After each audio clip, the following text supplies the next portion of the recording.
December 16, 1944. The Ardennes forest explodes with the roar of over 1,900 German artillery pieces opening fire simultaneously along an 85-mile front in Belgium and Luxembourg. American soldiers, most of them green replacements who'd arrived in Europe just weeks earlier, are eating breakfast in their foxholes when the world turns to fire and thunder. Within hours, 250,000 German troops supported by 1,400 tanks pour through gaps in the American lines, catching the Allies so completely by surprise that some American units surrender without firing a shot. Adolf Hitler has just launched his final desperate gamble to win World War II, and for the first 48 hours, it looks like it might actually work. If you want to hear the full story of how one general's impossible decision in the next 72 hours would determine the outcome of this battle and possibly the entire war, make sure you're subscribed to World War II Archive. We're bringing you the stories your history teacher never told you, the moments that changed everything, told the way they actually happened. Hit that subscribe button so you don't miss what comes next. The German plan is audacious to the point of insanity, which is exactly why Allied intelligence never saw it coming. Hitler personally designed this offensive over the objections of every experienced general in the choosing the same Ardennes forest where Germany had achieved its stunning breakthrough against France in 1940. His objective is simple: an impossible drive to Antwerp, split the British and American armies, capture Allied supply dumps along the way to fuel the advance, and force the Western Allies to negotiate peace so Germany can focus all its strength against the Soviets in the East. Every professional military mind in Germany knows this plan requires fuel. Germany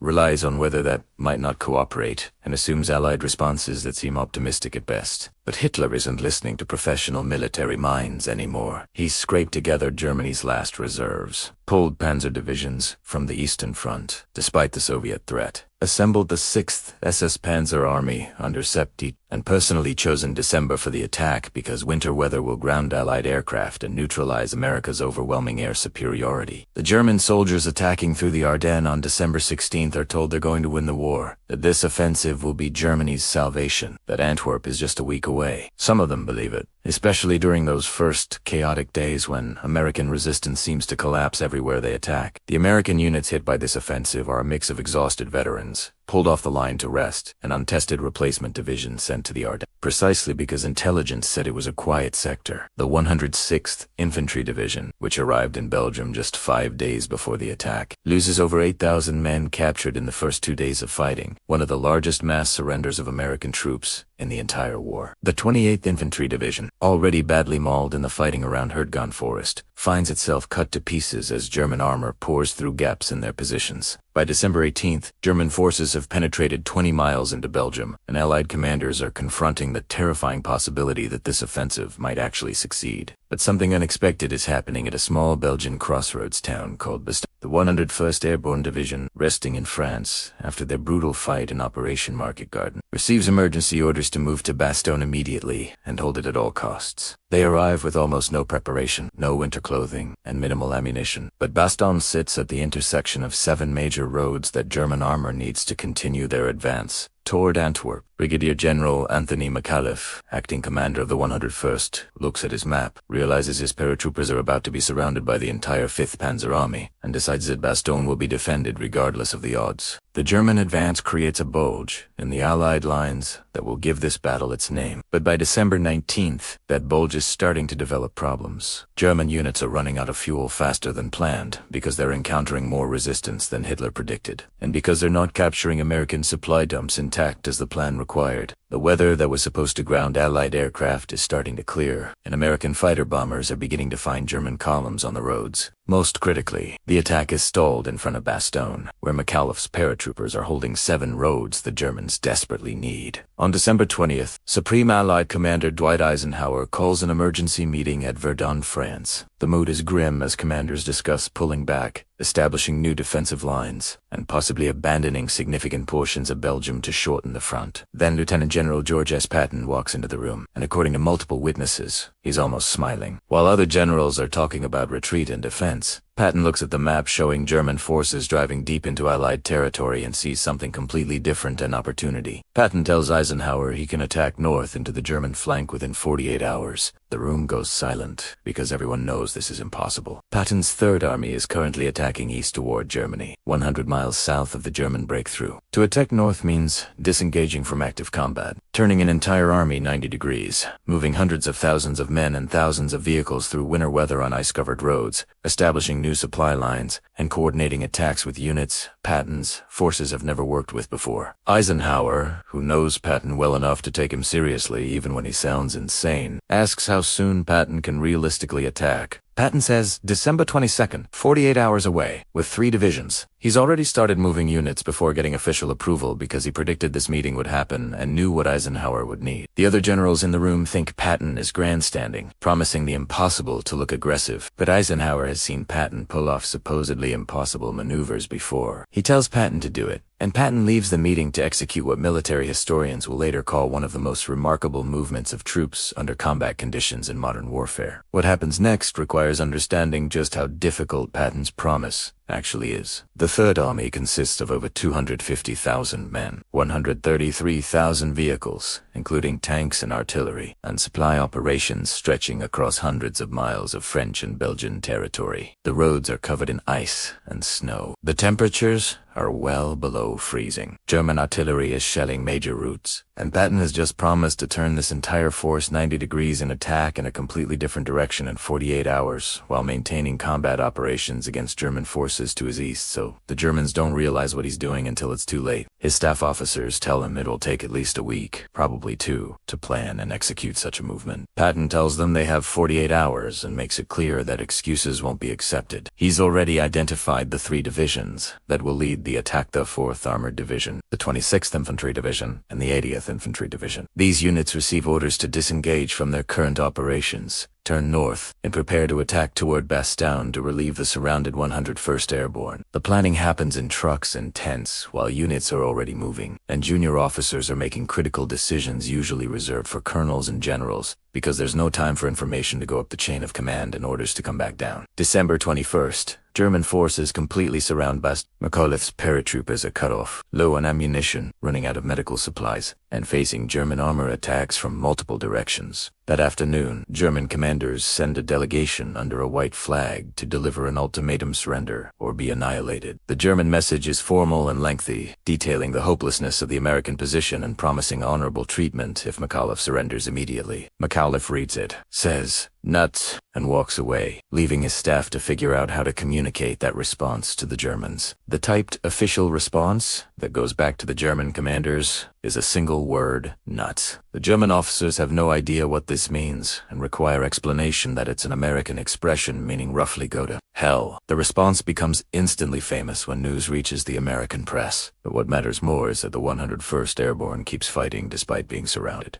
outnumbered, and running desperately low on supplies. The weather is still bad enough that air resupply is nearly impossible, and McAuliffe knows his men can't hold much longer without relief. December 22nd, exactly 48 hours after Patton promised Eisenhower he would attack, the 4th Armored Division crashes into German positions south of Bastogne. The Germans, who had no intelligence suggesting American forces were even in the area, suddenly find themselves fighting Patton's tanks in their rear while trying to reduce Bastogne in their front. The speed of Patton's movement has achieved complete tactical surprise, and German commanders begin pulling units away from Bastogne to deal with this new threat. Patton's divisions are fighting in horrific conditions: snow, ice, freezing temperatures, and determined German resistance, but they're advancing toward Bastogne, while the rest of Third Army continues turning north to support the attack. The battle for Bastogne becomes a race. Can Patton's forces fight through German positions fast enough to reach the 101st before the paratroopers are overrun? The 4th Armored Division is making painful progress, sometimes advancing just a few hundred yards per day against entrenched German positions, taking casualties in every village they have to clear. Inside Bastogne, ammunition is so low that artillery batteries are rationing shells, medics are running out of morphine and bandages, and McAuliffe is making contingency plans for a final stand that he knows won't end well. December 23rd brings the weather break that changes everything. Clear skies finally allow Allied aircraft to operate in strength, and the result is devastating for German forces. American fighter bombers attack German columns throughout the Bulge, destroying tanks, trucks, and supply convoys that Germany can't replace.